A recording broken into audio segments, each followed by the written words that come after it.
Welcome everybody to this Tilt webinar with Dominic Lukash. It's Thursday, the 1st of February, 2024, and we're absolutely delighted to have Dominic with us. Joe's going to give a proper introduction later on. I'm just going to start with a few housekeeping, first of all. My name is Helen Myers. I'm chair of the London branch of the Association for Language Learning. And Joe Dale, everyone will know Joe Dale, anyone who's here. But Joe, would you like to give an introduction to yourself and what you can offer before we go into the webinar? I'd love to, if that's okay. That's great. Oh, can I have permission to share my screen? You're a co-host, so I click yes. Oh, I see. It's because that's fine. It's all good. So, just quickly, you may have seen on the socials, I've been advertising this four-part webinar series, which has just finished on Monday the 29th of January. But the good news is there are still 5 days to get the recordings if you're interested in doing so. So there are individual prices either for individual recordings for the all 4 sessions, or you can get the whole series, or there's a departmental price as well for up to 3 teachers, or one for up to 5 teachers. So if you're interested in anything to do with ChatGPT and how it can be used in very practical ways for language teaching, then this is a perfect opportunity for you to grab that up until the 5th of February. If you'd like to get it after that, if you're watching the video in a couple of months' time, just contact me. We can have a chat. And if you'd be interested in inviting me either to do face-to-face training or online training on the use of ChatGPT for languages or across the curriculum, just let me know. And if you haven't heard of this Facebook group, this is Language Teaching with AI, which I'm running now as well. It's been going since June, and there's, as you can see, already 2,900 members. So if you'd like to join that as well, I would love to hear from you.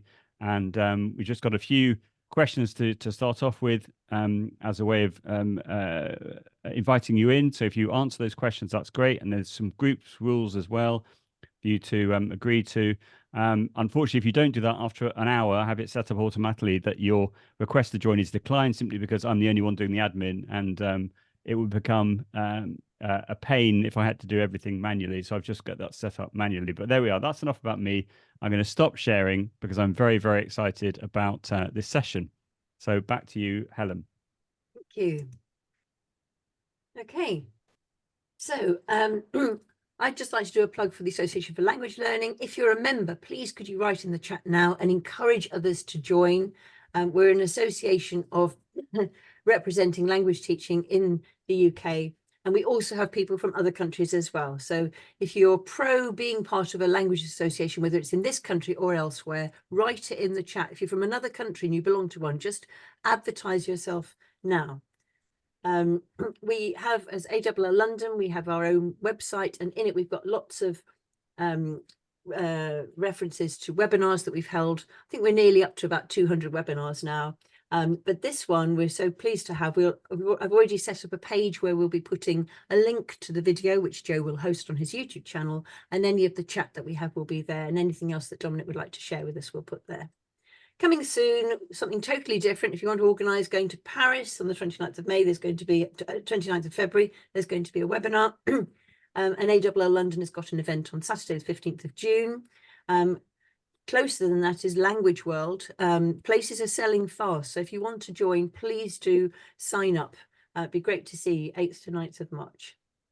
So there's our etiquette, which we display always when we record it so that everybody is very clear about our approach and that speakers and participants are responsible for what they say and display. Now over to Joe to introduce our VIP guest. Fantastic. Okay, so I've been watching 1 or 2 webinars in the last year or so about AI and ChatGPT, etc.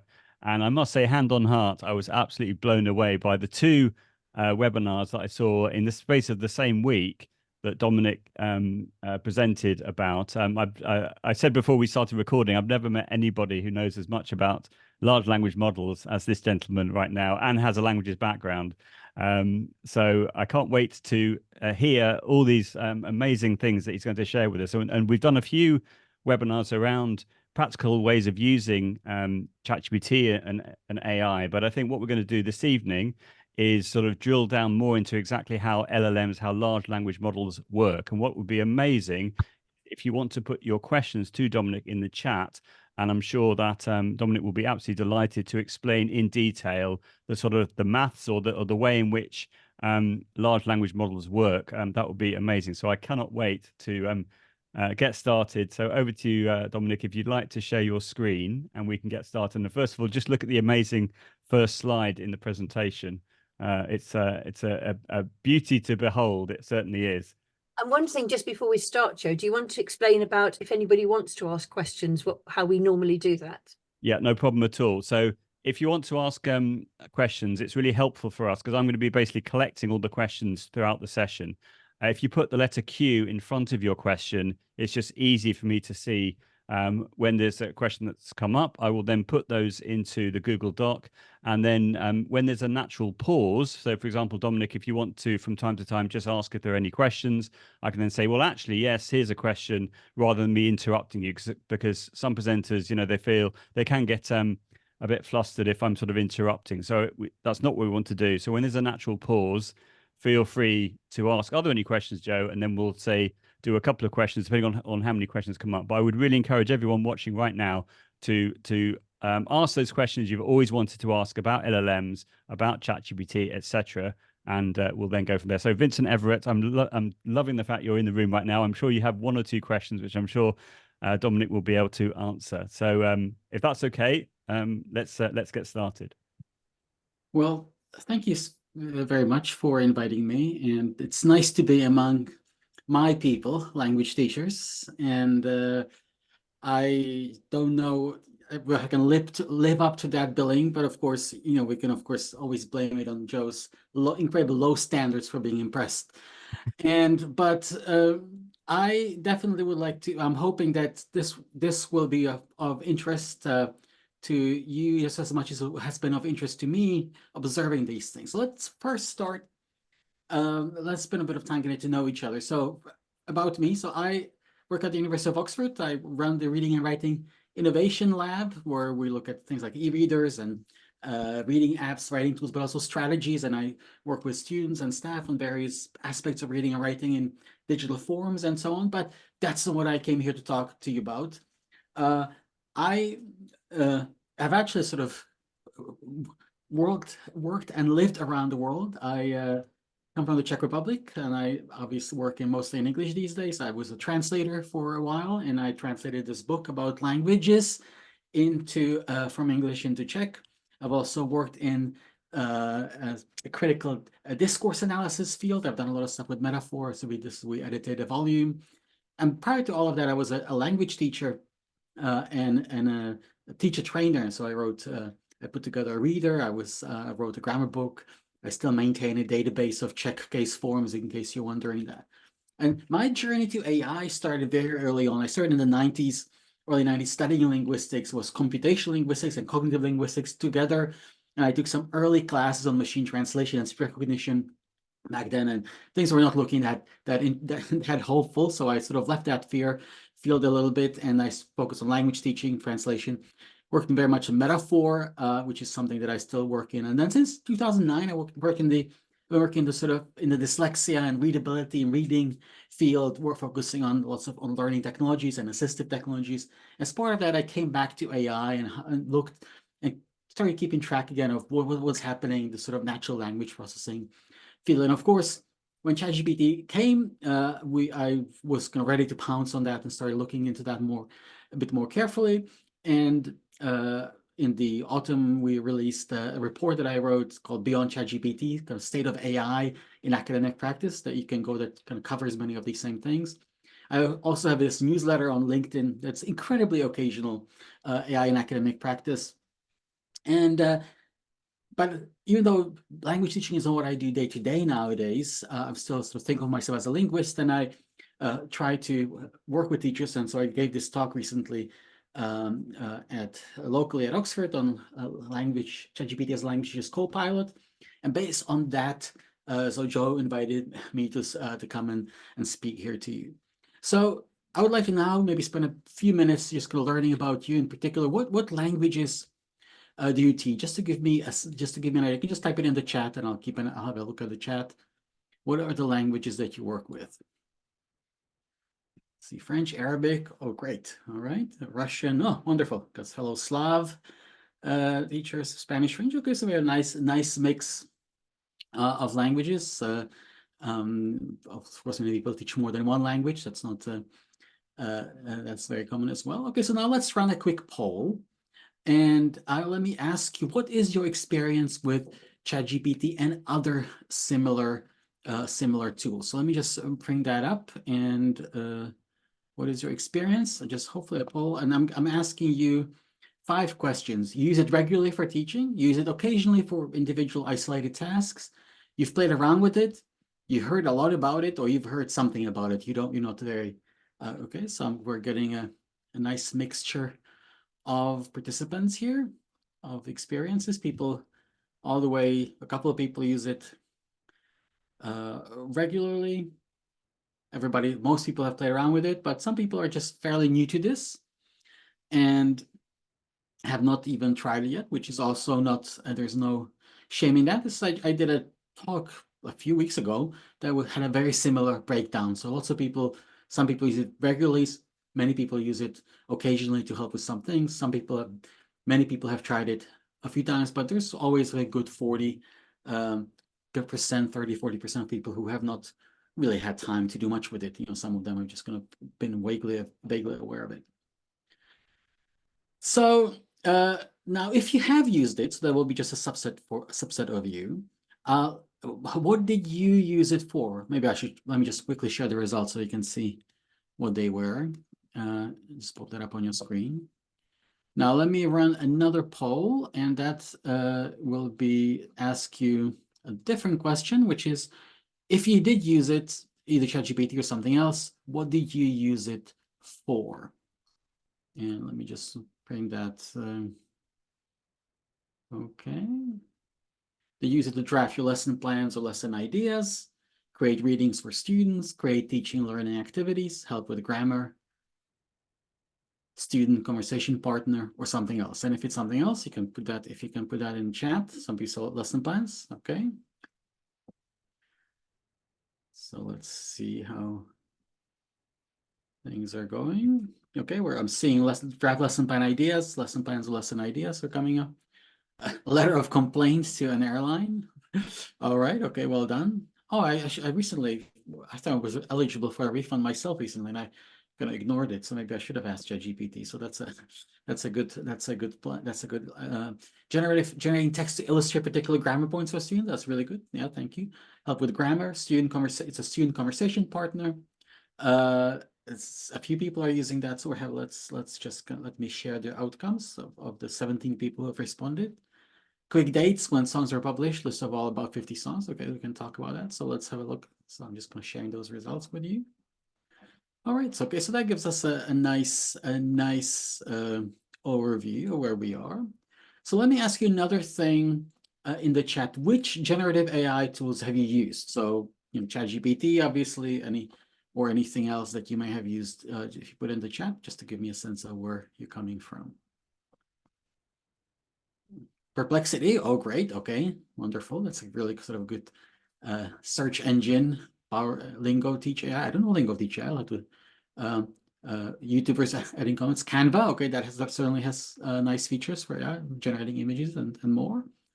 Okay, those are all interesting. Bing Copilot, ChatGPT, Bard. Okay, ChatGPT. All right, good. But the other question is, how are you feeling about ChatGPT? How are you feeling about AI? Oh, Poe, somebody's used Poe. That's very interesting. Okay. But also Bard, Bing. Okay. Oh, that's Joe. So Twee. I don't know about Twee, so I'll have to look at Twee.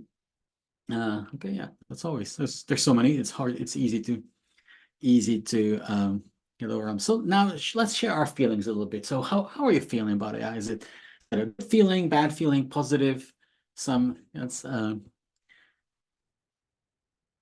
curious. Oh, okay, that's a good feeling. I like that one. And you can just give me a thumbs up as well in the reactions on Zoom. I don't know what those options are. You can thumbs up, thumbs down. I'm getting some thumbs up here. Okay, super excited. Oh, wonderful. How did I survive without ChatGPT? All right. I would say it wasn't so hype. I would say it's amazing, but given the hype, I'm disappointed. I think that, Vincent, I agree with you. It's really interesting, right? It depends where you're coming from it. And since I've been tracking this field for so many years, I am very much amazed. But I can imagine there's some things that are very hyped, so that's a good. That I think that's also appropriate to think about it that way.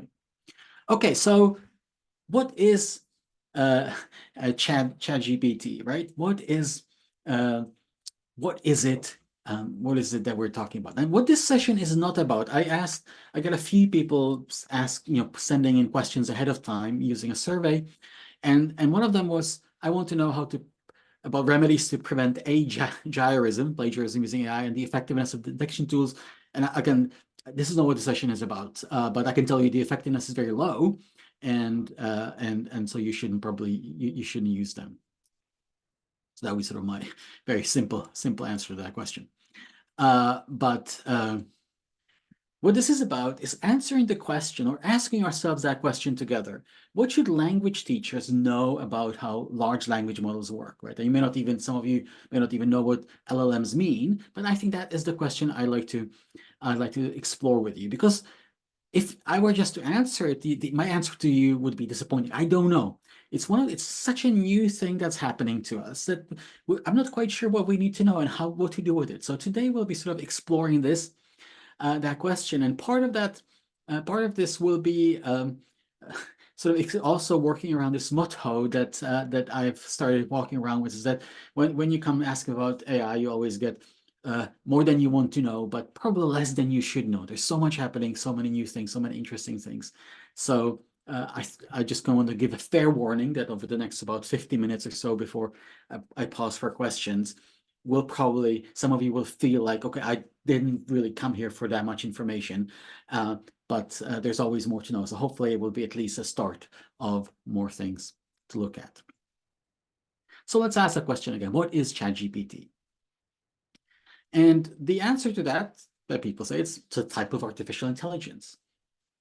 And there are many uses of artificial intelligence. So for example, this is a publication from 2019, Google using artificial intelligence to combat spam. So spam filters are also artificial intelligence, right? So in the old days, before all this started, we had this thing called expert systems. And that's really the original approach to AI. But nowadays, nobody would think of an expert system as an AI tool, but that's kind of where it comes. Sort of these sort of phone trees are kind of some of the original ideas.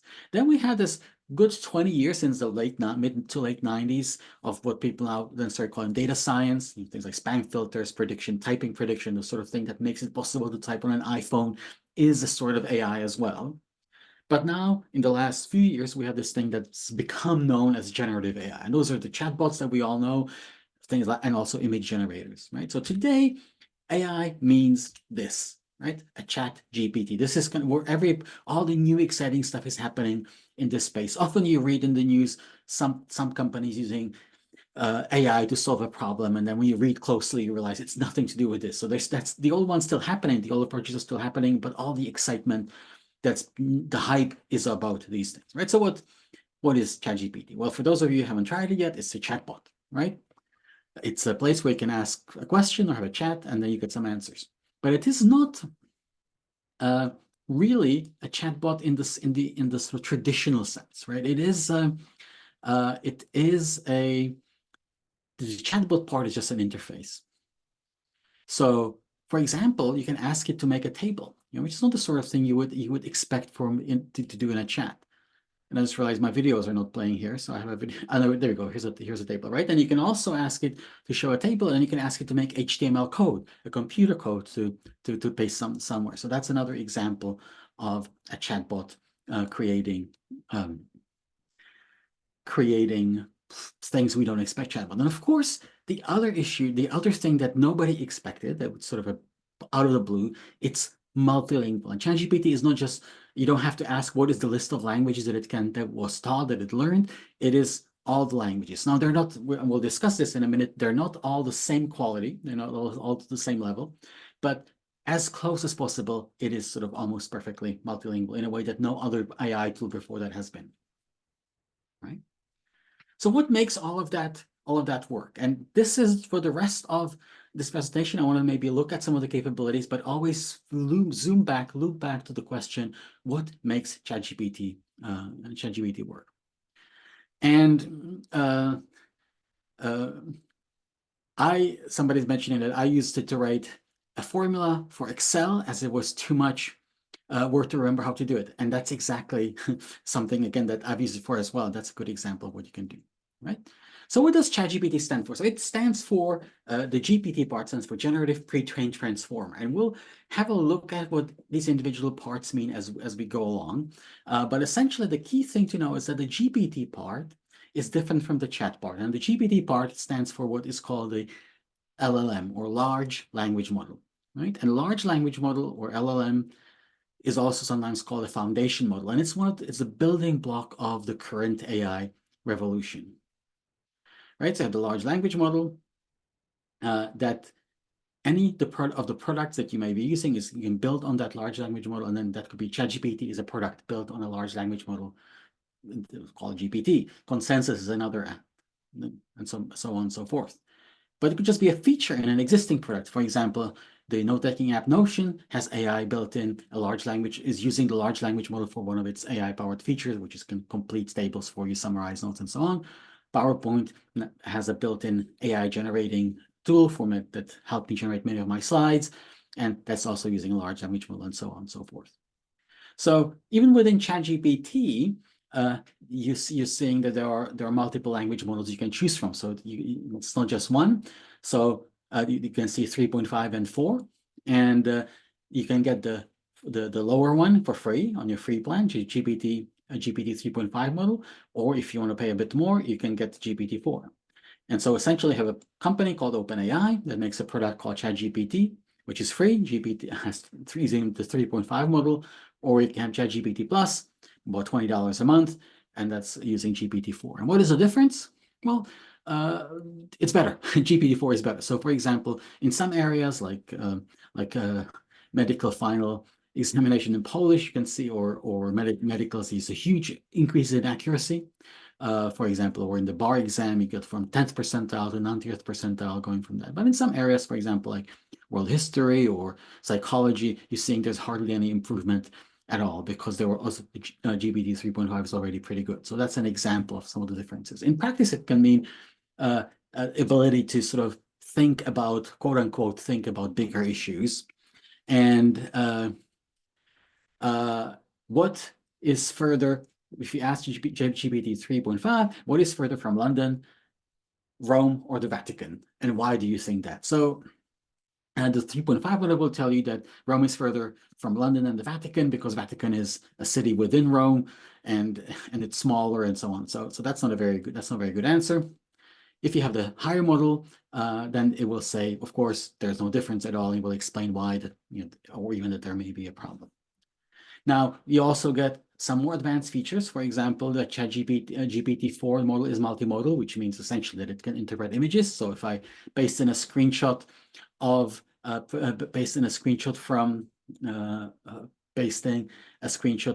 the article that I showed you before, it will tell me what, and ask what is it. It will tell me what is in it, including understand some of the text. And the thing, of course, to know is that any generative AI product that you're using is using one of the handful of models. And there's there's a few dozen. There's not just 4, but the big 4 are so. And the big 4 companies are OpenAI, use ChatGPT. Anthropic have a model called Claude, and a product also called Claude. Microsoft has a Copilot, but they actually don't use their own model. They use OpenAI's GPT models. And then Google Bard have their own model. It's called Gemini. Right? But there are thousands and thousands of apps. So if you go to, there's an AI for that .com, there are 11,000 products, and that's up from about 6,000 about 6 months ago. And some of them are free, many of them are paid, so it will be quite interesting. So let's pause here and ask another question. Let me ask you another question of you, and which is, are you actually paying already, or would you pay for ChatGPT or similar products? So question, do you pay for ChatGPT Plus or a similar tool? So yes, ChatGPT Plus, Microsoft Copilot, which is brand new. That's only was introduced, available for individuals to buy about a week and a half ago. So that would be surprised if anybody is paying for it, but that's the one that's available to you. And I'm seeing somebody in the chat. A few people are saying might consider paying. Somebody say no. Some people cannot see themselves paying. And so I'm seeing in the chat people are sharing ChatGPT Plus. Okay, so there's a few people who pay, but most people don't. And that's quite common. I, of course, because I'm trying so many of these, I am actually paying for quite a few of those. Okay, so thank you for sharing those. So nobody's yet, but somebody's considering Copilot. So that's that's a good question, and it's, of course, we're gonna have to discover whether it's worth it or not, right? So essentially, you mentioned the saying, well, not paying yet, but heard that some of the paid ones actually work. And it sort of depends on what you're trying to do. So the free ones are very often pretty good, but sometimes you get some benefits, such as a better quality model, faster speeds, more options, integrations, and so on. Right? So I don't want to, most of the time that I want to talk to you about is not about all the use cases, because as Joe mentioned at the beginning, we've already had a number of sessions about how language teachers can use these AI tools, but I just want to quickly run through these and start thinking about what are the limits and potentials for us. And so let me ask you another question. What do you think AI, artificial intelligence, might be best at? Looking up facts, performing complex calculations, writing computer code, making complex decisions from data, writing poetry, or making beautiful art? So let me run that poll and ask you the question. Ooh, hold on, maybe I don't see that poll here. Oh, there it is, sorry. There you go. What do you think AI should be best at? Okay, so I'm saying looking at facts. Right off the bat, you can choose more than one here. So if you, oh no, you can only choose one. Oh, that's fine. Okay, let's see. Let's see, that will be even more interesting. Okay. And looking at facts is winning. So far, writing computer code is doing good, making complex decisions. Definitely in. If you have anything else, you can put it in the chat. Getting feedback on students' English, you think that should be good at. So, okay.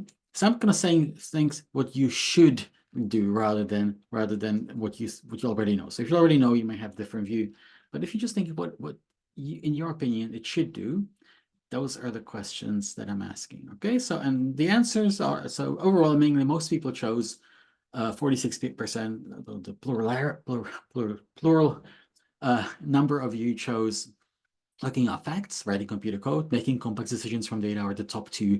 They make up 70% about, and very few people thought about poetry or beautiful art, and nobody chose performing complex calculations. That's usually quite popular. So what is the truth of it, right? So we never really, everybody kind of thought what as you're thinking here, but the reality was different. It is actually very good at creative stuff like poetry. And the poetry doesn't have to be beautiful. It can just be very utilitarian. So for example, I've talked to some medical students who use it to help them write poems as mnemonic devices. So this is one of those, right? But even though people may have opinions about quality of poetry of all sorts, I would still say that that ChatGPT is better at poetry than most humans, particularly I can do it in more than one language, even though not equally well. But of course, nobody ever thought that AI could do things like that, right? Images like this. Again, you may sort of argue about the artistic quality, but certainly it's beautiful and certainly better than what we could do. Now, what everybody thought AI could do is this, right? Performing complex calculations. If you adding up numbers, multiplying them, and squaring numbers, and so on and so forth. And when you type that into ChatGPT, it's very helpful. It gives you all the step-by-step process through which to get it and an answer, which is this. But if you go to check it in a calculator, you will soon realize that that answer is completely wrong. it's not that it's always wrong, but it is occasionally, it's very often wrong. So math is not its strong suit. You can ask it to write computer code, which was also quite unexpected, the way it can do based on instructions, but you can ask it to write a computer code that will then run and add numbers correctly or multiply numbers correctly, but you cannot actually ask it directly to do number calculations. And we'll sort of maybe have a look at why that is. So this is surprising, but it's not all that surprising, because Douglas Hofstadter, and one of the early thinkers about artificial intelligence, in his famous book, Gödel Escher Bach, asked a number of questions, or speculations as he called them. And one of them was, will a thinking computer be able to add fast? And that seems like a silly question, but his answer is, well, perhaps not, because we ourselves are composed of hardware which does fancy calculations, but it doesn't mean that at our simple level, or sort of level of thinking where we exist, that we know how to carry out the same fancy calculations. So, and this is exactly what's happening with AI. Right, so that's something that's quite unusual and in many ways unexpected. Right. So now with that knowledge, well, what can we do with this? Right. And there's so many uses, so we already heard that from you. Prepare lesson plans, create readings, make exercises, make better explanations, have students write conversations, right? So again, here's, you can write a story about a pencil in Russian. You can ask, but that's not where it ends. You can ask, what vocabulary does an intermediate student need to understand the story? Then you can go to a place and say, actually, not just a simple table with one-word translation, add a part of speech, add example sentence with a translation, right? And then you can do multiple choice comprehension questions. Again, those are not necessarily all going to be ideal, but it's much easier to fix. Now, here's something that I have to have for check. And you can have a list of conjugated verb forms. And now we're getting into places where ChatGPT starts to struggle, or AI starts to struggle, because it's much better at producing language, as we'll see later, than it is at talking about the grammar. So, for example, the more meta language, the more sort of finer points of language, grammar, of grammatical terminology you try to get at, the worse it gets. So here you see it's sort of doing check conjugation. If you know anything about check conjugation, you will discover that this is just complete nonsense. Occasionally gets things right. The verbs are grammatical. They're just not the right grammar for the approach, right? So we have to be careful. But as a teacher, tables are hard to do, and I've written a grammar book. I've made feels like millions of tables, but it was probably hundreds. And so I know this can be very useful for me as a teacher to get started. And I know some of my friends and colleagues do use that. And of course, what can learners do with that? Well, they can make learning aids. They can help with the translation. They can practice conversations. So this is me. I went to France after many years of not having learned my French about 25 years ago and not really using it much. So I said, well, at least I can refresh my numbers. So I asked ChatGPT to make me some number tables, and then to make it more realistic, I asked, okay, write those numbers out for some foods that I may have to say numbers about, right? So that's a useful thing. Another thing that you can try is that my German is also very, very, very awful. But I said, okay, here's a poetry by Rilke that I could not really translate myself, and I can translate the first sentence, but that's about it. But I asked ChatGPT, can you do me a literal translation side by side with English and German? Then I said, okay, but now can you add a bit of poetry? Can you add to this, sort of be more poetic about it? And then I asked, can you add rhyme? And I've tried it with Czech, which of course I know how to read and translate, and it worked. So I was quite confident that it was actually getting just about the right things. And I want to compare it with a natural translation out there. I was able to all of a sudden give me an insight into the poem that I could not have just done with a dictionary, going step by step as a beginner student of this. Now, but I also use this, going back to my much simpler example, to practice numbers when I went to France. And I was just saying, give me some simple math addition problems spelled out in French, and I would just answer in a digit. And that actually really helped me. I found myself, I can actually now do the numbers that I couldn't have done without this exercise. That exercise made all the difference. Otherwise, just reading that wouldn't have done it. I can also practice a bit of conversation, and here you can see how awful and embarrassingly bad my German is. Again, despite being from an area where German would have been very helpful, but trying to have a conversation with a shopkeeper. I told ChatGPT, "You're a shopkeeper. Let's have a conversation." And then I asked at the end, "Can you please correct so that all that I said into German?" So that's an example of something that that you can also do. Now, on the phone, the ChatGPT app now has features where you can dictate. So, for example, if you click on that dictation, you're not just dictating into the typing feature. You're actually dictating directly into ChatGPT, and it's so clever. It can combine multiple languages. So, and I said, translate the sentence for me, je m'appelle Dominique. You can see in one go. I didn't have to switch language recognition. It could do both of them together. And I can do the same thing, even have a conversation with ChatGPT. So those things are for free available to you and your students now on the app. It's not on the web, in the web-based, right? On the web-based version, but it's on the app. So those are all things that are right there. And there's alternatives, other alternatives. I already mentioned the big four.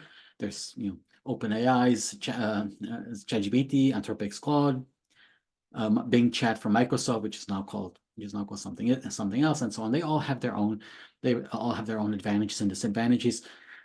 And I just, for the sake of time, I don't want to sort of go about them, but there's lots of interesting stuff out there. But there are also some big caveats right out there. And the big one that everybody's heard about, I'm assuming, is hallucination, right?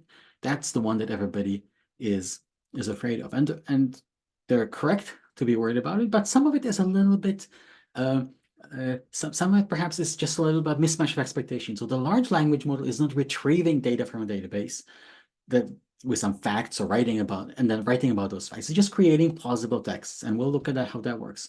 And often these texts match reality, but sometimes they don't. So on Twitter, somebody was sharing quite recently this conversation about, is it true that, asking ChatGPT, is it true that Victoria is an old man who lives in Ohio? And the ChatGPT said correctly, no, Victoria is not an old man who lives in Ohio, but it's actually a software program developed by OpenAI. And that's not true. But also we get different people get different answers. So I didn't get that.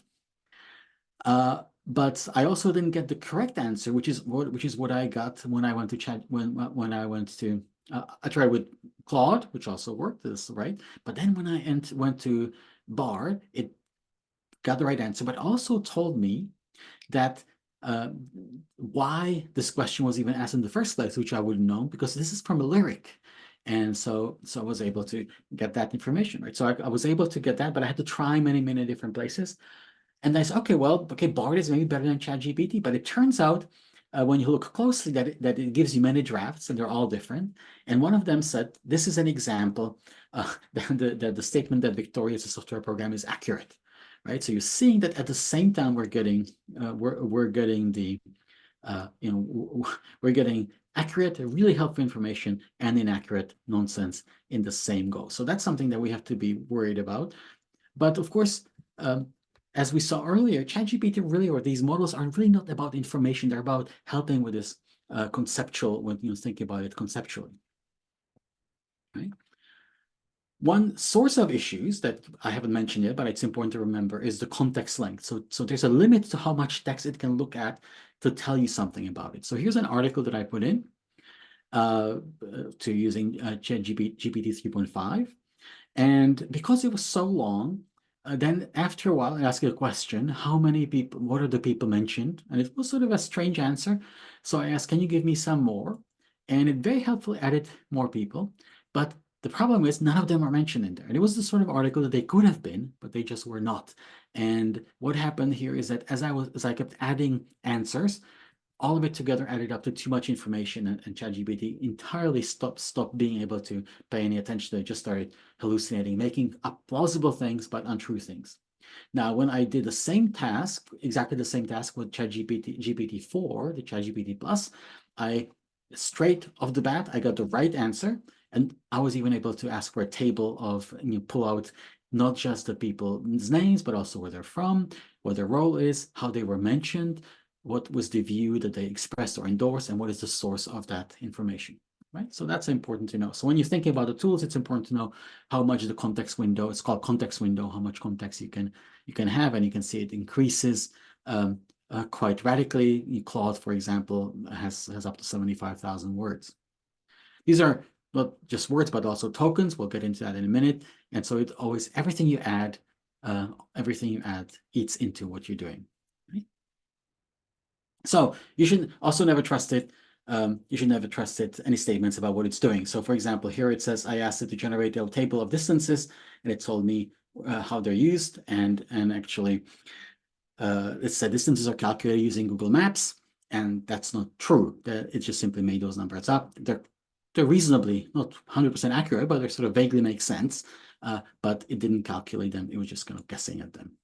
And this can go to a dangerous place, because there was a professor last year in the US who failed his entire class because he copied their work into ChatGPT and asked ChatGPT if it wrote it.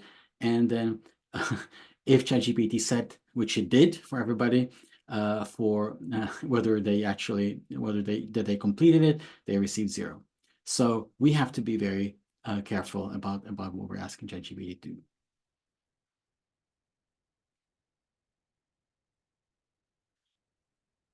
So I'm going to now answer a few questions, but before we get how this actually works, because I think that is the fascinating things that we may learn a lot from, and that may elucidate some of these things. So somebody's asking, Svetlana's asking, aside from the big four, have you tried installing and running open source models on a computer? I have, but it's not something you can do on unless you have a very powerful computer, and the models that you can run even on a fairly powerful computer are not going to be very useful for the general tasks that I was just showing. So they often can do interesting things, like for example stories, but they would not be very good. And I think somebody else asked that earlier. Is it true that some of these things can fit on a USB drive? And it's sort of true, and it isn't true. So it's true in the sense that the data, when you compress the data, it's just text, and it's surprisingly small depending on how big the USB drive is. But it isn't. But actually, that doesn't mean you can do anything with it. It's not like a file that you can easily run. It's like an Excel sheet you can do. So let's ask ourselves the question now: how does this actually work? So often people say this: ChatGPT is just a fancy autocomplete. It just predicts the next word.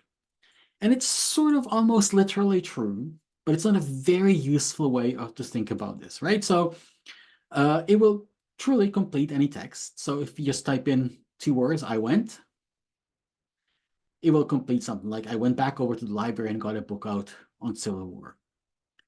And this is what ChatGPT, as it's doing this. It takes anything that it sees in its context into tokens, and I'll explain what that is in a minute. Each token gets a number.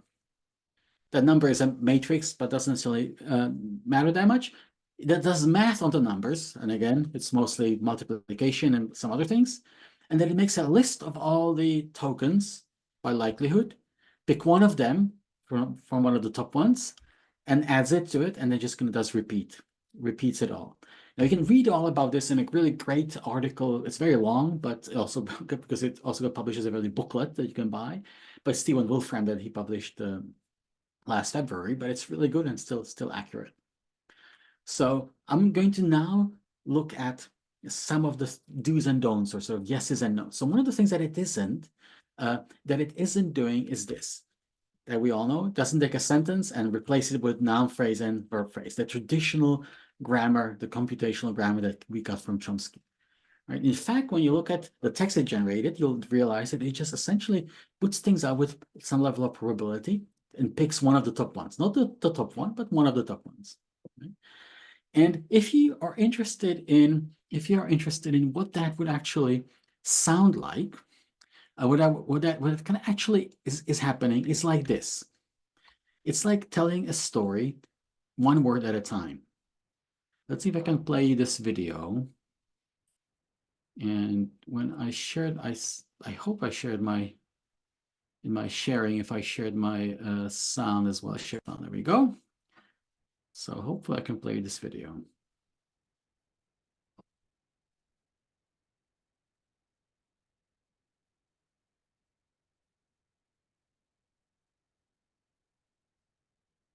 Yeah, well, I can't play the video, but essentially it's a video of the thing that you've all seen in a comedy show, or maybe you've tried with friends. Each person tells a story. You have to tell a story as a group, and each person says one word, and eventually get a story out of it, right? But now imagine you are a player of this game, but as you play the game, you Don't stand with your friends together in a room, everybody laughing, jostling each other. You come into an empty room. You read the text that was left behind, there's something on the table, and then you add one word to it, and then you leave and never come back. So that's exactly what's happening inside ChatGPT. It has these separate processes, and every process does just this. It just looks at what's there, adds something to it, and then just starts over from scratch. And which means there's no memory, there's no sort of thinking forward, right? So if this was you, what would you be feeling, right? You would not necessarily make big plans. You would just really focus on one thing to do, right? You would not have any of your friends there to play off of. You just kind of really kind of put in a different mindset than you might be otherwise, right? But you would also be thinking, this is not a good way to tell a story, right? It's not a good way to say something. Because you're not doing the same things in your head that you are doing when you're telling a story, which is why linguistics isn't a good way of thinking about ChatGPT. And there's actually a famous saying from a linguist of Czech origin, Fred Jelinek, who was doing speech recognition with IBM in the 1980s, saying, the more linguists I fire, the better my speech recognition gets. And which means this famous book by Steven Pinker, Words and Rules, has no impact on ChatGPT. It's essentially, that's not what it has, right? And actually, if we look at how ChatGPT works, we'll realize there is even more weirdness. The rules are even weirder than that. So imagine you have to do it in a set fixed time. So you have like 10 seconds. Well, that's not that difficult to imagine. But you can only read the text back how many words, maybe 2,000 words back, no matter how long the story has grown in the meantime, right? Anything that's been added, you can only read so much. But you must also not look anything up. Just use your knowledge in your head. So there's no looking up. There's no dictionaries, no databases. You're just kind of going off the top of your head. You cannot change any of the words that are there. So you just can only add. You cannot change the last few words. You cannot leave a note for the next person. That's what I was thinking, right?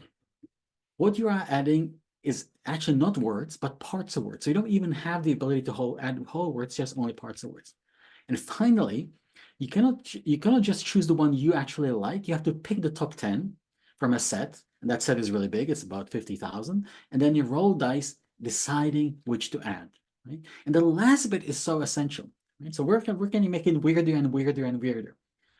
And the randomness, the rolling of the dice at the end, is essential. It's called temperature, and the higher the temperature, the more random it gets. Now, so this is an example. You can try this with you going to the OpenAI playground for free, and go and type in some words. So this is what I put in. I put the temperature up by 2-1, and every time I ran start with the same 2 words, I got something different. So the first one looks very normal. The second one looks very, very different, right? And then the last one is completely different yet.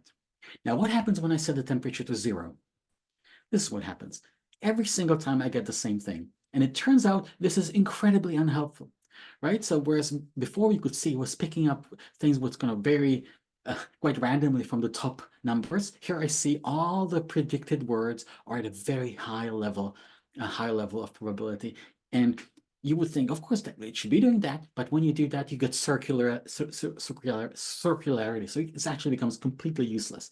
So you always have to insert some level of randomness, and people who build applications based on large language models often tweak it based on their use case. So in poetry, they may go way up. If they want more accuracy, they may go lower. So Riley Goodside, somebody who's actually called himself a professional prompt engineer at a company, and there are people like that, has a really wonderful analogy. The LLMs are not telling a story; they're freestyle rapping, right? And so imagine you had to. All your answers have to be doing freestyle rapping, and that's kind of what you'd be getting. Right? And of course, we're not even telling a story. We're doing something like this: make a list of tropical fruits and divide it into categories by regional origin, right? And then make a table. So any text, this is what is literally happening as the text is being generated, right? And it's no wonder that it sometimes struggles with planning looking forward. So, for example, it's a good test that I learned from Ethan Mollick, one of the sort of thinkers in this space on education, is to make 10 sentences that end in the word apple. And you can see it does it sometimes, but it struggles, right? This is 3.5. GPT-4 gets a bit better, but never gets it 100%. And try it in French, we say much more difficult in French. If you try it in Russian, it's even more of a mess because of the morphology and everything, right? So an obvious question may come into your mind. Isn't this an obviously dumb way to do this, right? It just does not sound like intelligence. And the answer is yes, but all the obviously smart ways were tried and failed. And this is something that people often talk about, the bitter lessons that was introduced by an AI scientist, Rich Sutton. And he said, we have to learn the bitter lesson that building in how we think that we think does not work in the long run. So we often think we know how we think, but actually it turns out it's not very useful. And the bitter lesson is that based on the historical observation that AI researchers have often tried to build knowledge in their agents, this always helps in the short term and is personally satisfying to the researcher because it's fun finding rules, right? I love that myself. That's why I'm a linguist. But in the long run, it plateaus and even inhibits further process. And that's exactly what we've seen over the history, right? There are consequences to this, right? So we're getting the benefits, but also consequences. So for example, here's a consequence of the way we had to do this without the sort of the knowledge, right? So I go to ChatGPT and ask it, write a story about apples and make the first 2 letters of every word bold. And you can see it completely fails at that, right? It just doesn't know where to start. And that's because of this sort of freestyle wrapping, but it's also because of another property. That's because it uses tokens and not words, right? So the picture that I showed you earlier is actually misleading, right? Because this is in English. If I show you that same text in German, you'll see this, because these little, so before we saw here all words, right? They're different highlights, but they're all mostly words. But in German, a lot of them, or almost none of them, except for Schuhe, I see, are not words. They're parts of words, and they're weird parts of words. So I guess du is one, kannst is also, but deine, whereas the de is not part of a word in deine, right? It's just kind of random. And if you look at darin, de, and arin, that is not just how the German language breaks down, right? And that's the problem. We see text differently than ChatGPT does, or large language models. So humans, we see letters, words, sentences, paragraph, texts. ChatGPT sees tokens. You can go try it in the free tokenizer. You don't even have to log in, that OpenAI puts up. And you can just type in something and it will show you the text, will convert it into tokens. But it's even stranger than that because it doesn't see what you see here. Because to you, this sort of makes sense. It sees this, it sees numbers. Each token has a number, and that's all ChatGPT sees. Doesn't understand that they have any structure. So for example, these 3 numbers add up to the word Unicode from that example. And they would be different numbers if there was lowercase.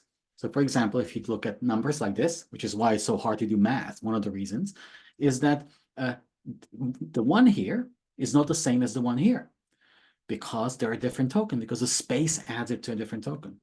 And the equal sign in those 2 examples is also a different token, whether there's a space around it or not. Very strange. So here are some fun facts about tokens. There are about 50,000 in total for all languages. Only 3,000 of them are English words. Most of them are parts of words that include letter spaces. It ends up being about 140 tokens per 100 English words, but it's much more for other languages. So for example, and it's to make this work, some of those tokens are just weird. They're kind of done automatically to make it work. So they're not really, there's no linguistics behind it. So this is a token. This is another token. This is another token. Another one, another one, another one. Right? These are all tokens that exist. And there are 48 tokens that contain the equal sign, right? So that's, go figure, right? That doesn't seem very smart, but that's how AI is actually smart, right? But we compare the language stuff. So again, we see that in English, it seems like they're all words. In French, a lot less. But some, if you go into Czech, it start making no sense. I don't think any of them. A few of them are words, but they're by accident, really. Like pro is a word, but that's just going to happen. Just it's not the same word. If you try it with Chinese, it becomes even stranger for all sorts of technical reasons. Arabic also very strange, right? So we have different languages, have different tokens based on sort of things that are technical, nothing to do for us as linguists, language teachers. Doesn't make any sense. Don't try to make any sense of it. But there are unexpected consequences because if you build tools based on this, English is cheaper because everything is costed in tokens than French. Czech is more expensive, Chinese and Arabic are even more expensive, right? So those are some of the consequences that we get from it. We also get issues with the letter tags that we saw, numbers, more grammar mistakes in some languages. There are many more grammatical mistakes, right?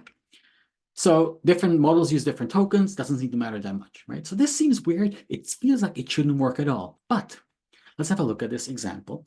I asked it to give me 10 Czech nouns where the U in the middle changes to O. And this should not work, right? We saw the tokens, but it seems to, it actually does. Out of those 10 examples, 6 were right. There was a problem where they choose a different case every time, but that's small. 3 were completely wrong, and 1 was sort of wrong, but not etymologically correct, right? But the tokens are like this. It shouldn't work, but it does work. And that, I think that's the exciting thing. So, but for example, in English, it's not very good at phonics. If you want to do phonics exercises for your, for your students, if you teach at that level, it will do something that looks correct, but every time it will do something different. So as you can see, for example, here, it thinks sim is a phoneme, right? And here, sometimes it just decides that the R is silent, sometimes it isn't, and so on. It's very bad at things like, sometimes it does something surprisingly well, like what do you say when you say joke and change the just sound to the yes sound, and it says from joke you get yoke. Well, that's very good. But then you ask it, make actually more examples of this, and you realize that it kind of goes off the rails very quickly. So, crazy, replacing daisy with D is this daisy, that's almost some meaningful. Wrist, replacing with list, gets listwatch. That, of course, is complete nonsense. And top, laptop, when you replace top with log, you get laptop. So you can see it just completely went off the, completely just going to went off the rail. So it's the freestyle rap just going to completely so died, right? But let's ask us the next question. How does it know which token to choose? And the answer is something called embeddings. And this, again, not very linguistically, but that it will sort of start making sense in a little bit, right? And the embeddings give token meanings. These tokens each have an embedding, and the embedding is kind of very strange. It just shows how they relate to each other in what's called multidimensional latent space. And here's an example that's very, very old from some sort of like about 10 years old, from something called word2vec. But that was one of the first big breakthroughs that was actually made by a Czech linguist or computational linguist. And it says that if you take the embeddings for words, king and man and woman, and convert them into numbers. So the embeddings are actually numbers, right, that show you how they relate to each other in the space. And you do math on those numbers are matrices. So if you know, or vectors, if you know how that works, you can do vector multiplication or addition and subtraction. So if you take the matrix for king and you subtract the matrix for man and you add the matrix for woman, what you get is the matrix for queen. And you can go play around with this on a website called Web Vectors, where you can actually, it's based on Wikipedia, and you can type in a word like computer and it will show you what are some of the similar words. So for example, if you put in the word argument, you see what are some of the similar words to this. It will do, it even has a semantic calculator when you see sort of what is the relationship of mother to daughter, and says the closest one is to father, that's similar to mother to daughter is son, but you also have things like grandson, nephew. So you're just going to can see it starts to make sense. But it makes sense to us because we kind of already have some meanings in us. But so when we see father, what the model sees is this, just like a giant number. It's not a small matrix. It's not a few numbers. It's a giant, massive one, right? So every token has this massive number assigned to it, and that's what's going on inside it. So that's why it takes so many graphics cards to calculate these, right? Often we illustrate this as this, right? So for example, this comes from Stephen Wolfram's article, illustrating the embeddings, how they relate to each other, right? And you can see there's so much stuff happening there, but it's really kind of misleadingly trivial, because if you look at something like ask, you realize that there's really not that much information. That makes it seem very simple. But if you go to language corpus, who already have this insight already, and look for ask, you see there's so much more information in it, right? And all of that is contained in those thousands of numbers that we saw on the screen, and there's literally thousands. That kind of, all of that is somehow in a weird way embedded in there, right? That's why it's called embedding. It's sort of like compressed this into this from this much bigger space into a smaller space of semantic, right? Because there's so much more in there. Like, so that's what if you go to Sketch Engine, you'll see the visualization of all the relationships that are related to the word ask. And if you go to check, you see there's even more stuff happening, right? Because there's case, there's for, there's various morphology, and so much is happening, so much more is happening in check. And of course, ChatGPT, in that same number, in that same sort of number, it has to have that information, all of it somehow. And there's even this information like different forms and so on. right? So that's a really that's a really really kind of mind-bogglingly complicated things, and all of that is in there somewhere, right? So I keep saying that that's why I'm calling it the weird linguist, right? Embeddings exist in a sort of semantic space. It's very weird. So let's give an example of this Czech where discourse connector that I did some research on some time ago called totiž, which essentially is kind of like some causal relationship between parts of discourse. Sometimes it sort of means because, but not really. It's often translated as nothing or as well, and so on. And if I go to a corpus and get a list of translations of it by professional translators, I have these, and I take those same sentences, put them into ChatGPT. I see they're perfect. They're not the same, but they're all accurate. They're actually good translations. But when I ask it to give me examples of that, it actually always is wrong. Like first you can see it's completely, somebody was asking in the chat, how does it know which language to choose? And the answer is, it sort of doesn't. It's just gonna, right? It's sort of, the embeddings are kind of taking it, and so occasionally it goes completely off the rails. So you can see it as, give me the example in English, just put the Czech word in it. But when it gave me the examples in Czech, then it always get 100% wrong. It always used it incorrectly. The sentence is correct, but it used it used the incorrect word. So there's another word for because it's appropriate there. This is completely wrong, right? So that's something that's also a consequence. That space isn't perfect. There's also of imperfections. It's not a linguistic space. It's sort of a weird semantic space that also has information about syntax and stuff like that. And of course, there's more to this because how does it even know that if you look at the tokenizer, totiž is 3 tokens. It's not one word, it's 3 tokens. So how does it even know these belong together? And this is called attention. That's the next layer of things that make things work. And that's really very technical. I'm not going to talk to you about it too much, but this is the big breakthrough came in 2017, a paper called Attention is All You Need. And that essentially was started as a way of improving translation by Google. But that's actually what it got. That's what people saw that, and until that breakthrough, and everybody thought, okay, this is amazing. We're gonna have to do something. And you can, if you look at the names of the authors, many of them are now owning AI companies because there was a huge breakthrough, right? So this actually stands for the T. That explains the T in ChatGPT. That's what introduced the idea of transformers. That's what gives us attention. And attention essentially gives us an ability to see these things together. And what it means is that, you know, way back before that, before we had transformers, we had something called recurrent neural networks, or RNNs, and they could do stuff like this. You could train it on all of Shakespeare letter by letter, and it would produce something that looks kind of like Shakespeare, so it might fool you for about half a second. And then it could also produce something that looks like code, right? But it couldn't really do anything coherent. It just kind of vaguely looks something. That's where one of the earliest uses of the word hallucination by Andrei Karpathy actually used it. He was just thinking, I'm just seeing this stuff, stuff is happening. It kind of feels like it's hallucinating this random text. But then we have attention. And again, essentially what it means, it can focus on which bits are important that were in the context before. So it can, and there's many, many layers of those so-called attention heads.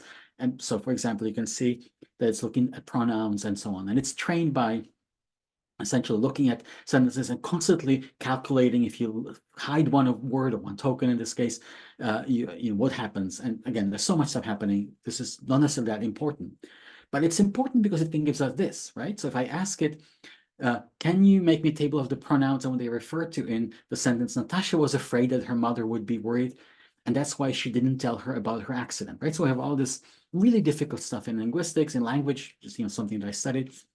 And then you can see it does it right, GPT-4. Now, if the others, the lower levels, some BART, for example, does it almost right, but occasionally makes a mistake. Claude, not perfect, but the fact that they can even start grasping this is amazing, right? So the scope of an aphoretic, again, is something that I studied a lot and it's, I think, fascinating. Is one of the hardest problems in language. And it is a miracle that LLMs can even, we don't notice it as speakers, but that the fact that AI can do this is a miracle because I never thought this would happen. So this is a huge thing, right? And so that's an example of something that we got from the T. Now I've realized that I've completely and utterly misjudged my timing. So, so I wanted to spend a little bit of time because I hopefully on how the model learned this, hopefully about 5 or 10 minutes, and then I'll just be around for questions as much as I can. But I understand people have to leave, so I will not be insulted if you all leave, and I'll just be speaking here to myself for a while, and then you can watch the videos.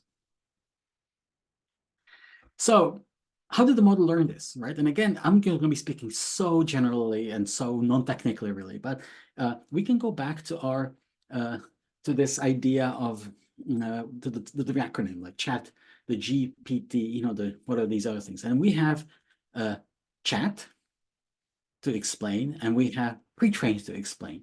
And this is super important because these two things are not trained at the same time. They're trained differently. And that's really important because it's sort of a myth that ChatGPT is trained on all of the internet and that's what explains its biases. And that's not really true. It's not trained on all the internet. The data is much more limited. It has to be clean. It's not very all that straightforward. But it actually doesn't even particularly explain the biases very straightforwardly. Right? So all of the internet did not give us ChatGPT. You can go look up all the components of it. It's not that interesting. But what's really interesting is that the fact that there are 3 layers of training. And that's really one of the big breakthroughs. So the first is pre-training. Then it's something called supervised fine-tuning, and then reinforcement learning from human feedback that you may have heard, RLHF. It's not really that important. It's just what it means is that essentially, once we've trained the model, that's so important, we can pre-train it. And that gives us this sort of foundational ideas, the knowledge. And again, I'm not talking about the process of how it was done using neural networks, transformers. It's quite complicated. And again, kind of weirdly mathematical. There's really nothing linguistic about it. But the fascinating thing about it is you can train, if the model is big enough, you can then take it and give it more examples and make it better at those examples. So for example, what was done, one of the big breakthroughs that was done by OpenAI is they actually gave it examples of questions and answers. And then that improved its ability to give those answers. And then what they did, the next step, and you can go read this paper, it's probably understandable mostly to people. And then you can go collect the comparison data, and essentially they added a layer of training. So that's the important thing. You have a pre-training, you can fine-tune it with another layer. And then you had the humans at the next stage. You had the humans actually look at the answers and rate them, which ones are better. And then they added essentially through what's called reinforcement learning, slightly different method from transformers, another layer of policy, which sort of answers are important. And this was the second. This was the second breakthrough in AI, because what we got from this was that we could all of a sudden get ChatGPT to understand that when I'm asking a question, it is a question. And this seems like it would be an obvious thing, but it isn't. So what we actually did, so when I ask without the pre-training, is going to the library. That says, yes, I am. Okay, that sounds reasonable. But when I ask again, because we have the randomness, going to the library, yes, you can go to the library. Hours and services may vary depending on the library. Okay, so all of a sudden you're saying that doesn't seem like an answer to the question that was there, right? So what do I have to do? In the old days before ChatGPT, before I knew this, could add this layer, I would have to do this. This is where prompt engineering comes from. Going to the pub? Yes, I am. Going to the swimming pool? No, not today. So this is a prompt. This is the example I have to give you. And then I give it. Going to the library? Yes, I am. Going to the shop? No, not today. So all of a sudden, I engineered the prompt to force a conversation. So nobody could really learn to do this very easily. It was very difficult. That's why before this breakthrough of adding those layers of training on top of the pre-training, we couldn't really use ChatGPT. And that's what gave us ChatGPT. And that came out just in 2002 in this paper, training language models to follow instruction with human feedback by OpenAI, and they kind of showed how much better it got. So you can see what really happens. You got better responses, longer responses, really answering questions and so on. So ChatGPT was trained with human feedback. So unlike the previous versions that was around for a few years, you don't need the prompts to force conversation, but you can use prompts to elicit better responses. So I think that's kind of the most important thing, to think about those three layers of training, that you have the pre-training, the supervised fine-tuning, and the reinforcement learning from human feedback. And this is the bit where a lot of the sort of questions of what's appropriate, what isn't, are also introduced. So there's so much happening there, but I think that is important to know, that it doesn't all come from the pre-training. That's not just straight suck in the internet and learn about it. There's so many more steps to it. There's so much more happening, and it's not always very easy to predict what will happen next, right? So there's many unpredictable things. So for example, one of the discovery that we're sort of discovering how this works. So one of the advances that also was discovered is that something called chain of thought, that you can improve the quality of the output if you ask it to think step by step. Right?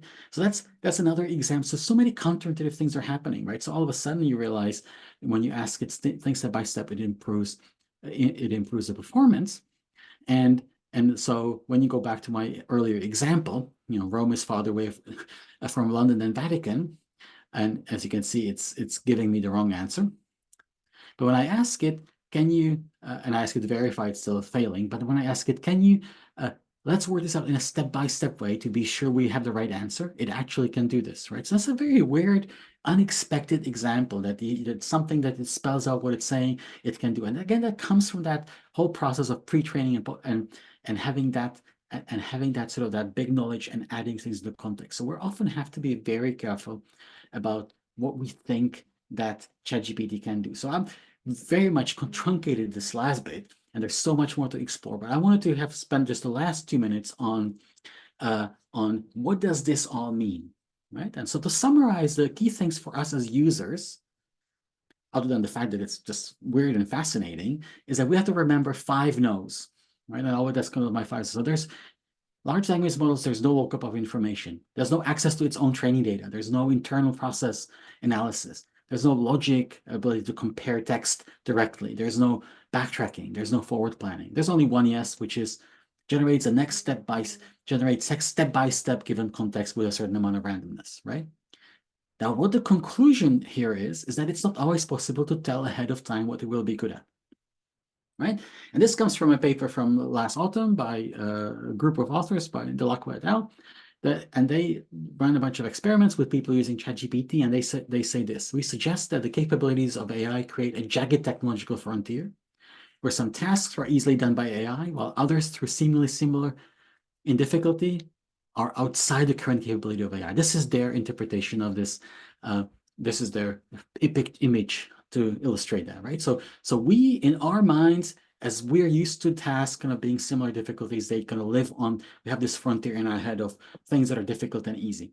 But large language models go like this. Some of those things that to us seem like they're almost identical, they're actually outside the frontier, and some of them are inside the frontier. And we just really, really have to keep that in mind. And the good thing about it is that at least the people who make the models, not always the people who make the products, but the people who make the models are very honest about it. So this is when Sam Altman, the CEO of OpenAI, when he was announcing GPT-4 in last March, or was it April, something like that, he said, here's GPT-4, our most capable and aligned model yet. But it is still flawed, still limited, and it seems more impressive on first use than it does after you spend more time with it. And I think that is important, right? It is easy to be deceived by appearances. And that is perhaps the final lesson. So much is going on under the hood, but we don't always know what that means. We have to experiment, we have to explore, and we have to learn from each other. So I apologize, I ran horrendously over time, and I also rushed through some of the important and interesting things. So I'll stick around for questions for as long as I can, and I'll do better in the future with time management. Well, thank you so much, Dominic. That was mind blowing. I could just about keep up with, about 2/3 in, and then I got a bit overwhelmed with everything. But I'm sure lots of people in the audience feel exactly the same. But please agree with me, otherwise I'll feel very silly. But we got quite a few questions. Some of them you did expertly answer during the session, which was wonderful. But we've got a couple of questions now, if that's okay, and a few statements as well, which I would love to sort of hear your thoughts on. So I'm just going to do them in the order that they came in. First of all, we had a question about is Copilot or Bing Chat with ChatGPT 4 fully functional? E.g., are you getting the same functionality of ChatGPT 4 with the official ChatGPT Plus as you do with Copilot and Bing? It says it's using ChatGPT 4, but is it actually the same? E.g., do we need to pay for ChatGPT Plus to get the AI which is going to be the strongest or have the biggest computational power, if that's the right way of saying it? Yes. So the answer is we don't know. Yes and no. So yes, it is using GPT-4, that model, but there's so many more layers. And again, I sort of hinted at that with the prompt engineering, because essentially what each of these tools has another layer between the model and you, which is called a system prompt. And essentially it's a long prompt that says, do this, do that. It's just like a bit of text that it adds, not a bit, a lot of text that adds to it. So there's so much happening in the behind the scene in routing your queries and generating the tokens in different ways. And there's so much more is happening there. So Microsoft is making different choices than ChatGPT Plus. So I actually I've bought, because for testing the pilot, the Copilot, and I haven't really had the best of experience. So I definitely didn't feel, oh, I can stop paying for ChatGPT Plus at the moment. But it depends on your use case. So if you're mostly focusing on English, and if you're going to have very straightforward use cases, and you really benefit from the integration into Word and into PowerPoint, then it's probably worth it. But I would say, it isn't the same. Microsoft are kind of making some different choices about how they deploy it. So the model is the same, but the actual reality may or may not be the same. Depends really kind of what you're getting. Fantastic. That's lovely. Just on that point, that was a question from Vincent, by the way. It says, so Copilot uses ChatGPT in the same way that it uses DALL-E 3. Is that correct? Well, no, not really. It doesn't use ChatGPT. It uses GPT, the model, right? ChatGPT is another product that uses the model. And DALL-E, but it's right in the sense that it feels like ChatGPT Plus, you can ask it to generate an image, and it does, but it doesn't really do it. It doesn't really do it natively, so to speak. It actually calls another model called DALL-E. So it's in that sense, it's true. It's sort of making some choices there about what it does. Yes. So in that sense, sort of, yes. Fantastic. Thank you. So this is a statement. It's better about using language than it is about the way grammar works, just the opposite of most students. Do you agree with that, or? Yeah, it's really bad at meta language, right? Because it also fairly bad at like the levels. I think somebody gave the example of, it starts becoming weird when you ask it to do something at level A2 or B2. I have some examples that I didn't have time to show. So yeah, it's very much worse at meta language, but it's pretty good at things like nouns and verbs and subject and object. We saw it dealt fairly well with the pronouns in my example earlier. But when you want to get into finer points and have some level of reliability, you will find it struggling. Yeah. And also you could see with the Turkish example, it's actually really good in practice, but when you ask it to give examples, particularly in Czech and Russian, the languages that I speak, and I can immediately see it starts making more errors with morphology for some reason, just like basic morphological, like in English, it seems perfectly grammatical, but in Czech, you see the errors come through. They're not awful. They're not that they don't make it unusable, but you see more of them with a language like this. And I spoke to somebody using it in Turkish. They had that same experience, that the morphology gets worse in certain situations. So on that point, do you feel it's better, say if you're talking about you want to create multiple choice questions, looking at a particular grammar point, let's say the perfect tense, is it a good idea to ask it to do that in English and then translate it, or is it a better idea to ask it to do it directly in, let's say, French? Because when I've done that, I found sometimes it gives the same answer, the same correct answer twice, or basically it just hallucinates and doesn't do a good job and produces gibberish. In my experience, I have played around with this a lot, and this one of the issues. Some of these things are hard to test unless you're doing this like a super large scale and just like do everything 100 times, like I did with Turkish, so to be certain about some of these things. But and you have to kind of analyze the results to be able to say much. But in my sort of informal testing, I couldn't find a difference between me prompting it to do in Czech or in English to do something in Czech. So I think what the issue comes up when you get to the level of meta language. So I think I found it that when you ask for meta language, it starts doing weird things, no matter which language you do it in. So again, we have to try it more systematically. I think there's probably something happening there. We could maybe figure something out, but most of the researchers who research the behavior of large language models are not thinking along those lines, because they don't necessarily think morphemes like I do all the time. So that's where I would say probably doesn't matter what you do. It just kind of depends what the task is and how appropriate it is. So it may vary. Again, we have that weird semantic space, or that weird sort of representational space with the embeddings and then the attention all blended together, and somehow it's doing some things, and we don't always know why and what. And particularly the two languages, we don't really know. Essentially, is the answer. Okay, but just on that point, just to sort of lay that point a little bit. So the way that the large language model works is the data set is fed into it. My understanding is that majority, language-wise, the English takes up the majority of the data set, or is maybe the biggest component. Therefore, if you are asking the question, let's say in English, but about French grammar, is it translating that, or will it give a better result if you ask in English even about, let's say, English grammar, but then translate it? Does that make sense? In other words, I know what you mean, yeah. And this kind of comes back to the P in ChatGPT, the pre-training, okay. which is slightly different. But essentially what that means is that it's not just most of the text is in English, it's 90%. I think I saw the number and I'm forgetting the exact number, but I think it's like 95%. It's a ridiculously large number. So it's not just like a little bit. And the fact that it just needs so little data from these other languages, and comparatively little, it's kind of a miracle. But it doesn't mean doesn't have the consequences you would think. Like it doesn't better the reasoning that it does when you ask it for about the reasoning task. It doesn't do it any better in English than in French or Czech or anything like that. And I think that's just because it doesn't really understand that there are two languages, for it's just a long string of tokens, and it's just kind of adding the ones that kind of show up as making sense to it, right? So it doesn't have like a Czech module and an English module and a French module, right? It's not separate. That's that whole space, that sort of space that I showed you with those sort of embeddings, those relationships and tokens. It's all one space. There's no separate areas.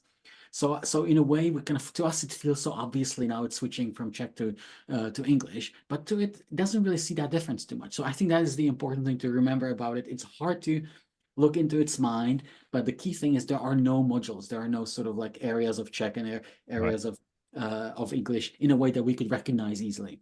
Fantastic. So the idea that from the data set that the majority language would be English, that's irrelevant to using it with a whole range of languages. But I mean, you were saying, with Arabic and with Chinese, it uses more tokens. Yeah.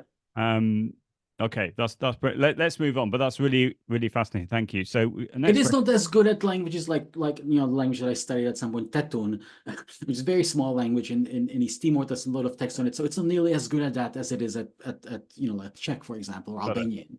But it's remarkably good at it anyway. Yeah, that's a bizarre thing. Yes, that's fantastic, lovely. So the next one is about data analysis. Is it possible to enter a set of data in Excel, asked to perform a statistical analysis, and write out the interpretation? Is that something that an LLM can do well, for example? No. Yes and no. So it cannot do it natively, right? Again, because it doesn't really have a way of analyzing data. It doesn't have like an inner mind, right? It has no way of just like setting something aside. We saw it with the dog, and then just I'll come back to it later. That's not how it works. So, but it has something called code interpreter. So essentially, we know it can write computer code. So you can sort of, as part of that generation, you can ask it to generate computer code that performs that task. And you can use the supervised fine-tuning to train it to do this. That's what ChatGPT, for example, does, or Google does it. So when you ask it a math question, it often writes a little bit of code in the background, never tells you about it, and it just gives you a better answer because of this. So this is what ChatGPT introduced that in ChatGPT Plus in this last spring. It was called Code Interpreter. Now it's just called Data Analysis. And essentially, you can upload like an Excel sheet and with data and said, what can I do with it? And it writes some computer code to analyze the spreadsheet. Then it sends it back to ChatGPT, to the large language model, to look at the results, writes a quote unquote poem, so it's going to write something about it, and then it sends it off and it writes more code and does analysis and writes it back. So it can do this, but it's not the language model doing it itself. Essentially, it's writing computer code for itself to run in the background to then do something with. And this can often work very well, but also is fraught with issues. So there's always hallucination can happen at any stage here. So I think that's so people use it, it's very useful as a first pass, but you still have to kind of go and check and make sure it's writing the code correctly and doing the right things with it. So it does and will hallucinate occasionally during that, but it's a great sort of first analysis, a first sort of pass analysis process for this. That's fantastic. Lovely. We're a really good, interesting statement now. Again, from Vincent. Thank you so much, Vincent, for all your lovely comments. Ask it for a list of French nationality adjectives ending in AIN. It's hilarious what it produces. In other words, it just hallucinates a great deal. Could you explain why you think that is, that it just can't do those sorts of granular grammatical activities? Well, again, go back to what it's doing. It's doing tokens, right? It does, but those tokens are not.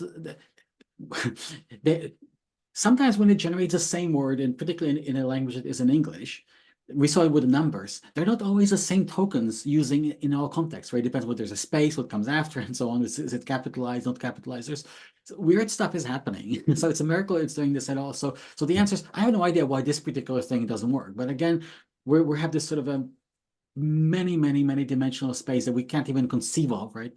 Where these sort of vectors are happening, and so somewhere there's something that isn't represented in the space the way we would imagine, and there's the attention layers haven't been, they don't really kind of know how to bring it together properly. So that's a technical explanation, but there's no way for us to kind of go look under the hood because there's so many things happening, and they're just like pick, oh, here's the one area, let's fix that one bit that fixes this bit. So that doesn't exist in there. So do you think that, I mean, the fact that large language models are being used by so many more people now as a result of the interest in the area, do you think that that will have an effect on the LLMs getting better and better and producing better results in all or more areas than it can currently do, for example?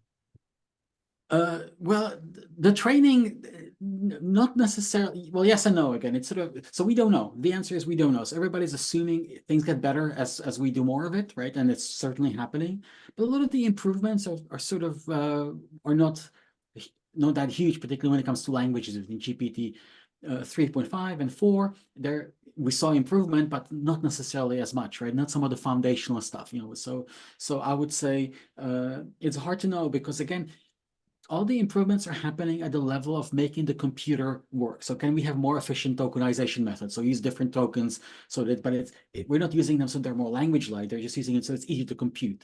So one of the biggest breakthroughs that OpenAI talked about in GPT-4 is that finally we know how to train it so that we know exactly how much time it will take to do, right? Which before they didn't. So a lot of these improvements are just happening in something called, pruning or quantization. So the models are made smaller, so they fit better on an easier machine, but you lose some functionality, but maybe not others. There's so much is happening. Training on computer generated data and so on. There's so many new sort of things and areas of research and open source models and so on. But that doesn't necessarily mean it will fix this issue, right? So because we're sort of fixing it at many levels removed, so nobody is looking at like, oh, it can generate this particular type of check ending. How do we fix that, right? That's not what we're solving. So we're hoping that as we do the bitter lessons, as we do these other bigger things better, that the smaller things will kind of follow. But it's not guaranteed, because we don't necessarily even know how to begin fixing those specific things. Yeah. And I mean, just on that point, the whole debate that happened as a result of the Italian government basically blocking ChatGPT in March 2023, do you think that we should be very concerned about the sort of personal information we're putting into, let's say, ChatGPT, because we've told it's being sent to OpenAI to train their bot, whatever that means? And if we're going to talk about in the future, if this is not happening already, of students using LLMs in school, how concerned should we be around the input of personal data, e.g. student names and so on and so forth? So I'm not concerned about it at all. Again, let's go back to the layers of training. So we have the pre-training, and ChatGPT and OpenAI are pretty much not using anything that you put into the chat for that at all, because it's mostly it's too random. They don't have any control over it. They need to clean it. They probably use some of it, but they would probably, if people upload documents, maybe they'll look at that. But very unlikely they use any of it. For that, because it's just not useful. They have better ways of collecting data. It's such a massive enterprise collecting clean data. So all of these companies are very unlikely to use that data for pre-training the model, the big task, the one that takes months and costs tens and tens of millions. It's not a cheap thing to happen. What they will use it for is for the supervised fine tuning and for the reinforcement learning. So essentially, when you hit thumbs up, or they'll they'll look at the dialogue, or they probably don't do it manually, but they may use some of that to see, okay, what are you when are you asking for clarification and so on. So they might use it for that. So that's kind of, and that doesn't leak data so much, right? The pre-training, of course, could leak data, even though they try not to, like personal information. But the thing you put in there is very unlikely to use. I cannot guarantee it never will do it, but it's very unlikely to kind of come through that way. And of course, all of these companies are now giving people option to opt out completely, so that it is completely private. So you can go to ChatGPT and do this, say, I don't want it, you lose history, which is why the history is very valuable, but you can do it as well. So for example, when you buy the corporate subscriptions, again, they say, we'll never use any of that data for anything. So you can sort of trust it as much as you can trust anybody to do this, but that's what that's their commitment to their users. Yeah, that's really, I think that's a really interesting space, and it's going to be very interesting to see how that then develops in relation to schools using AI, I think, moving forward. That's great. Thank you. I think you've probably answered this question already, but I'm going to ask it anyway. Do the differences in the tokens between languages mean that it is less accurate in producing text in some language compared to others? Well, obviously, yes. We just don't know how and why, because there are models that try to make more language accurate tokens, didn't make it better. So, so you think, oh, why don't we just make blow tokens for Czech and all these bigger languages, in French and German, and see somebody saying Bokmal and Norwegian. Why don't we use those? And why don't we? and when they made it better, and people tried and didn't. So the reason we use tokens are really for computational reasons. They're sort of a form of compression. So it's not really for linguistic reasons. So I think we're kind of stuck with that. So the answer is yes. That's one of the reasons. It's partly it's also the data available. Somebody's asking why it's so horrible when used in Norwegian, Bokmal, and the answer is that's kind of the reason, right? So it depends training data, tokenization, all of it combined. Fantastic. Lovely. And then we've got another question from Vincent. Great stuff. I don't know how you reward, in inverted commas, I don't know how you reward or incentivize the machine learning. What sort of incentives should you use, e.g. sweets, survival? What would you say? I presume that was in one of your slides you were talking about machine learning. And that would sort of deserve another complete separate sort of webinar, and it's so complicated. Essentially, it's a very different kind of training that you do on top of that. It uses very different method. It doesn't use a transform method, and it goes back to, it's called reinforcement learning. And essentially, they use the word reward instead of sort of other words that you use for transformer. So it's just kind of a word they use. So it's not particularly incentivizing, but essentially it says, instead of, the difference is, we saw that little picture here, that with the pre-training, you essentially do something very sort of roughly. You show it a bunch of sentences or sort of text, lots of text, chunks of text, and you mask certain tokens, and say, okay, now guess what's here. And as it guesses, you're going to show it, no, this is the correct answer. Can you learn better how to predict? And it just does it trillions and trillions of times, just enormous amounts of times, and eventually it kind of learns this, right? But it always knows what the right answer is. Whereas with the reinforcement learning, it's not given the right answer, just giving a preference. So like a human prefers this one over that one. And it has to kind of figure out, that's why it's called a policy and reward and policy. And it just needs to figure out, okay, what is my policy now for what to generate? So for example, the most important thing you will learn, this is a question, I really want you to answer with an answer as opposed to with another question. So that could be an example of that. Or you often see, as a large language model, I cannot say, or I cannot generate something that's disrespectful of another culture or something like that. And that's a policy it learned through this process, where essentially was given a bunch of examples to people, and then later on sort of other bots, and it just said, okay, no, this is inappropriate, I don't like this as much. They didn't tell it anything, they just literally give you a thumbs up, thumbs down, and over the many iterations, but not that many compared to the pre-training, it learned not to do that. So that's kind of, but the reward is just like a bunch of numbers. It's just like a numerical representation of what direction, which tokens it's more likely to choose based on that. So that's kind of another layer there. I understand. That's amazing. I think I'm going to bring Helen in at this point. if that's okay. Yes. Simply because if there are any more questions that people want to put to Dominic in the chat, feel free to do them now. So I'll hand over to Helen, who I'm sure is going to be also gushing about the presentation. And I will, if anyone has any more questions, I'm more than happy to collect them. But we've done all those questions so far. Thank you so much. Hopefully I haven't missed any, but thank you so much for everyone who's put questions in. So over to Helen, and if you have any more questions, I'll collect them right now.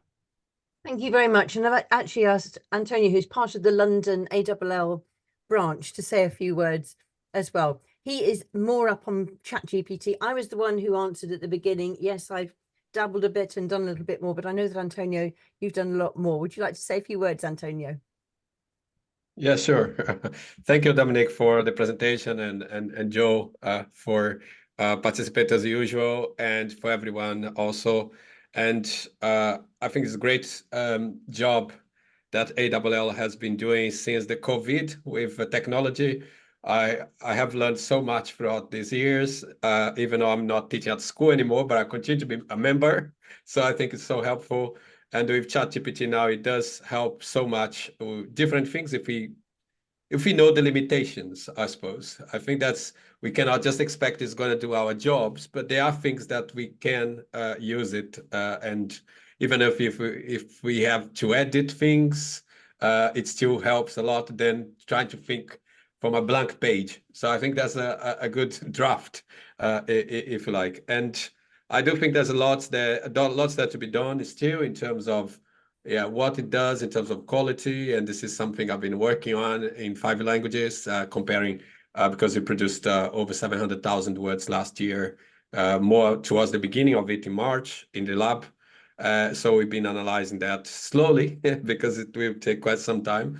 And yeah, so I think with all the discussion today and so much detail, I do think we perhaps need another follow-up event, hopefully, to look at other perspectives and see the progress as well, because I can see how much it developed from the panic. I suppose is the first thing, especially at the university level, in terms of plagiarism. And then that's when I think that's so much still to learn. And the panic, I think, is still there, which has made many universities to rethink their assignments because to avoid machine learning, artificial intelligence to complete it. So yes, so again, if anyone behind is not a member, I do recommend ALL because there's so much going on. And yeah, it's lovely people. So that's why I still hang around. So yeah, thank you again. Yeah. Thank you for hanging around. And certainly, yes, this topic of AI is something which we're all obviously very interested in. And in the language world conference, AI is we're going to have a keynote speaker for that. And I know that Joe's speaking there. Also for our June event, we've decided, Joe, I think we've been discussing this, haven't we, that we would make AI tech. We've always been interested in technology, but this is just something very fascinating. But yeah, and I just add to what Antonio has said. Thank you so much. And echo some of the phrases. We've learned some phrases tonight that we're going to be able to impress people with. Jeanne was saying tokens. Tokens is a word that we've learned. So we've got a few more acronyms as well. So yes, thank you so much. And we really hope that you'll come back to do more for us, Dominic. Thank you very much. Thank you very much. And yeah, I'm hoping we can have more conversations. Yeah. And I do like, normally at the end, I love to get a little screenshot of anybody who's here and who doesn't mind sharing their video. So if I just make it so that if you're not too shy, how do I do that? Allow participants to share their, actually, can you do it anyway? How can I in security, if you click on turn on video or start video, I think it is. start video? Yeah, I see, I'm forgetting. I used to know all of this. Used to do it all. So if you are there, otherwise I'll just capture the 4 of us and So sorry, Helen, do you want to stop the recording? Yes, so let's stop the recording now. That's a very good. Thank you, Dominic. That was wonderful. Thank you. Stop recording and stop. Are you sure?